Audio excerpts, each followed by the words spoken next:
Assalamualaikum warahmatullahi wabarakatuh. Selamat pagi adik-adik mahasiswa. Pada kesempatan kali ini kita masih membahas mengenai sub JPMK kedua ya. Jadi pembahasan berkaitan dengan sub JPMK kedua yang berhubungan dengan vektor, ya. Ruang vektor, subruang, independensi linear, rentang, dan basis. Baik, untuk kesempatan kali ini melanjutkan yang sudah kita bahas sebelumnya, yang berhubungan dengan vektor, maka pada pertemuan kali ini kita akan membahas mengenai ruang vektor. Ruang vektor. Apa yang dimaksud dengan ruang vektor? Jadi kalau ada vektor yang mempunyai elemen, himpunan elemen vektor, dia bisa dioperasikan sekurang-kurangnya 2 operasi, maka vektor-vektor yang dioperasikan tersebut itu membentuk ruang yang disebut dengan ruang vektor. Di dalam operasi di dalam ruang vektor tersebut itu bersifat distributif dan asosiatif. Distributif kalau dituliskan, misalkan ada vektor U dikalikan dengan V ditambah W, maka itu sama dengan U dikalikan dengan V ditambah U dikalikan dengan V. Ini adalah sifat distributif. Ya. Sebaliknya juga berlaku. U ditambah dengan V ya, dikalikan dengan W, maka dia berlaku juga U, W ditambah V. Ya, seperti ini ya. Ini sifat dari dua sifat distributif. Lalu asosiatif itu berlaku U misalkan terhadap operasi penjumlahan ya, V ditambah W gini ya, maka didahulukan yang di depan, ini sama saja dengan hasilnya itu ya, itu sama saja dengan yang belakang dulu didahulukan. Ini operasi yang bersifat asosiatif.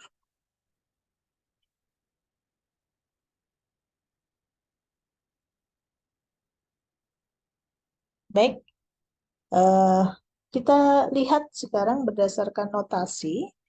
Jika ada vektor dengan elemen vektornya adalah A1, A2, sampai dengan AN, ya, ada vektor A, di mana elemennya itu adalah A1, A2, sampai dengan AN, maka dapat ditulis dalam bentuk notasi matriks, ya, vektor yang dinyatakan dalam matriks, maka bisa dituliskan sama dengan A sama dengan, ini bentuk matriks ya, maka dia menjadi vektor kolom. Dan A1 menempati baris 1, A2 menempati baris 2, dan seterusnya sampai dengan AN. Nah, karena dia merupakan vektor kolom, maka dia juga bisa digunakan atau dioperasikan dengan penjumlahan atau perkalian secara matriks. Jadi, kalau kemarin kita belajar bahwa ada 2 vektor, misalkan seperti ini, ya, maka hasil penjumlahannya itu kan bisa dalam bentuk jajaran genjang ini ya. Nah ini kalau dengan metode jajaran genjang dia hasilnya seperti ini. Maka di sini kita bisa dengan mudah juga menuliskannya atau menghitungnya dengan menggunakan operasi matriks. Jadi vektor U dinyatakan dalam matriks U1, U2 sampai dengan N, V kita nyatakan dalam bentuk matrik juga V1, maka vektor baru U ditambah dengan V itu sama dengan masing-masing elemen ini dijumlahkan. U ditambah V1, U1 ditambah V1, U2 ditambah V2, dan seterusnya. Kalau untuk perkalian dot, ya ini perkalian dot, ya, perkalian dot antara U dengan V, maka bisa dituliskan U-nya diputar. Kalau yang sebelumnya seperti ini, maka diputar menjadi bentuk seperti ini. Ya, V-nya tetap, maka ini akan berlaku perkalian. Ya.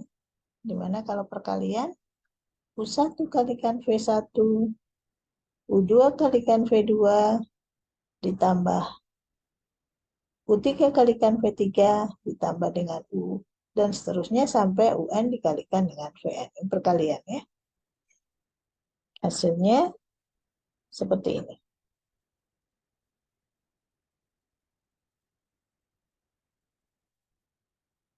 Sehingga secara umum, itu tadi kita mengetahui seperti apa cara menyajikan atau mengoperasikan vektor-vektor di dalam sebuah ruang, di mana bisa kita rubah dengan notasinya menjadi notasi matrik. Seperti contoh ini.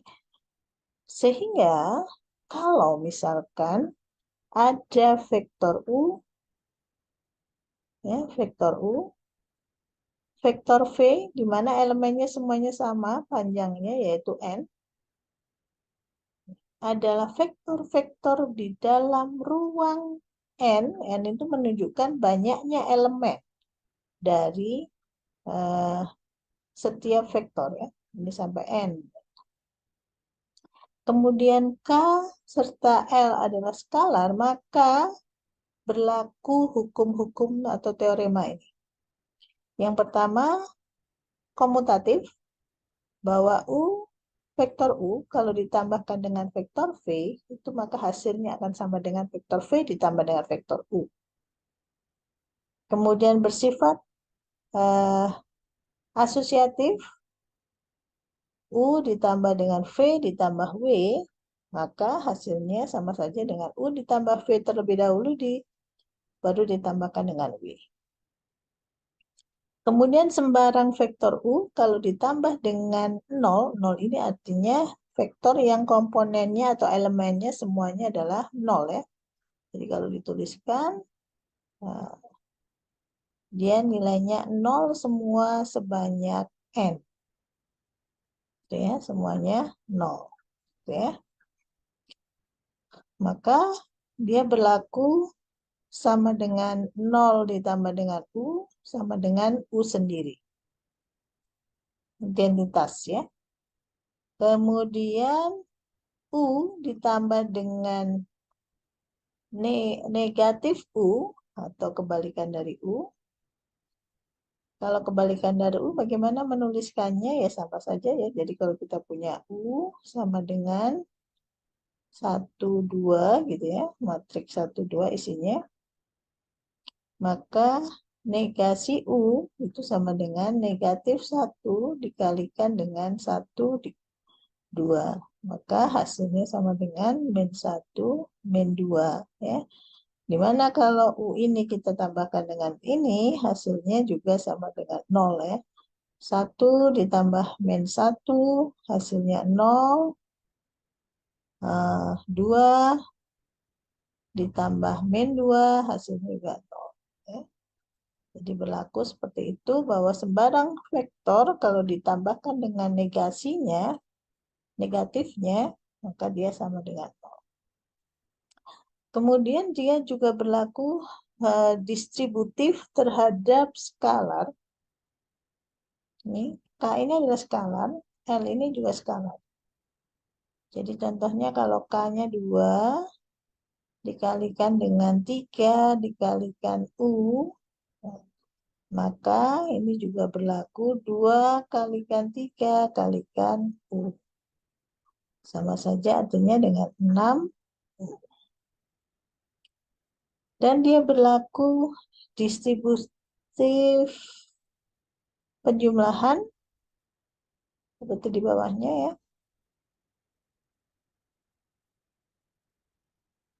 K dikalikan dengan U ditambah V. Jadi kalau misalkan K-nya 2, ya berarti sama dengan 2U ditambah dengan 2V. Nah, ini ada yang kurang ya. K ditambah L dikalikan U. Itu sama dengan K dikalikan U ditambah L dikalikan U. Lalu ada 1 dikalikan dengan U. 1 ini skalar, sembarang skalar 1 kalau dikalikan dengan sembarang vektor sama dengan vektor itu sendiri. Nah, kalau ada vektor-vektor yang seperti itu, U, V, dan W memenuhi seluruh teorema ini, maka itulah yang disebut ruang vektor. Di mana anggota-anggota ruang vektor itu pasti adalah sebuah vektor yang memenuhi teorema di atas. Kemudian ada yang disebut dengan ruang vektor bagian atau subspace.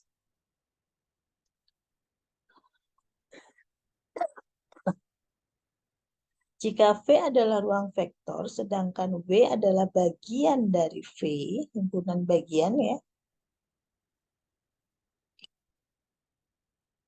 maka ini ruang vektor ya. Kita tidak menyebut sebagai vektor, tapi ruang vektor berarti isinya di dalamnya itu ada vektor-vektor. Jadi ada vektor-vektor V1, V2, dan sebagainya. Kemudian ada W, di mana W ini anggotanya misalkan V1, misalkan ya, ini V, ruang vektor. Anggotanya adalah V1, V2, V3, dan V5 gitu ya. Kemudian W itu juga sebuah ruang vektor yang anggotanya adalah V1, V3. Nah, maka jika V1, V3 ini juga memenuhi seluruh teorema ruang vektor, maka dikatakan W itu adalah subspace atau subruang dari V.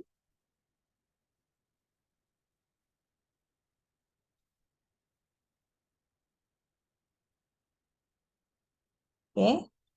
Nah, sekarang ada syarat khusus untuk W dikatakan sebagai subspace. Yang pertama adalah W tidak boleh kosong. Jelas ya, jadi harus ada isinya.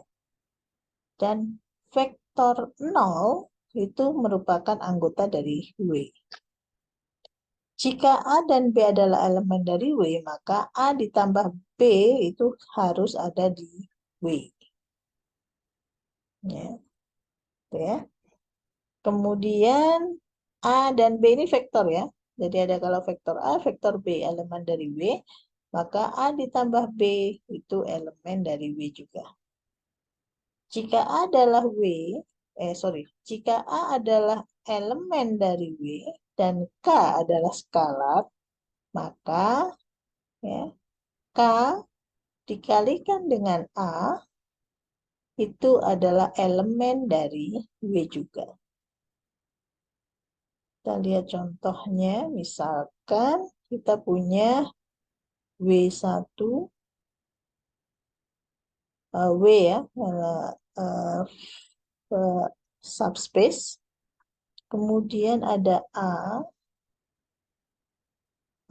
A-nya misalkan 2, 3, B-nya 2, 1, nah gitu ya. Maka A ditambah B itu kan 4,5 gitu. 4,4 gitu ya. Maka 4,4 ini juga harus merupakan anggota dari W. Itu yang disebut dengan subspace. Demikian juga berlaku untuk kalau dikalikan dengan sembarang skalar. Misalkan A-nya dikalikan 2, maka jadinya kan 4. Ini kalau K-nya itu saya kalikan 2, berarti kan 2 kali 2,3, maka itu hasilnya akan sama dengan 4,6, maka 4,6 juga harus ada di sub ruang W. Maka W itu disebut sebagai subspace.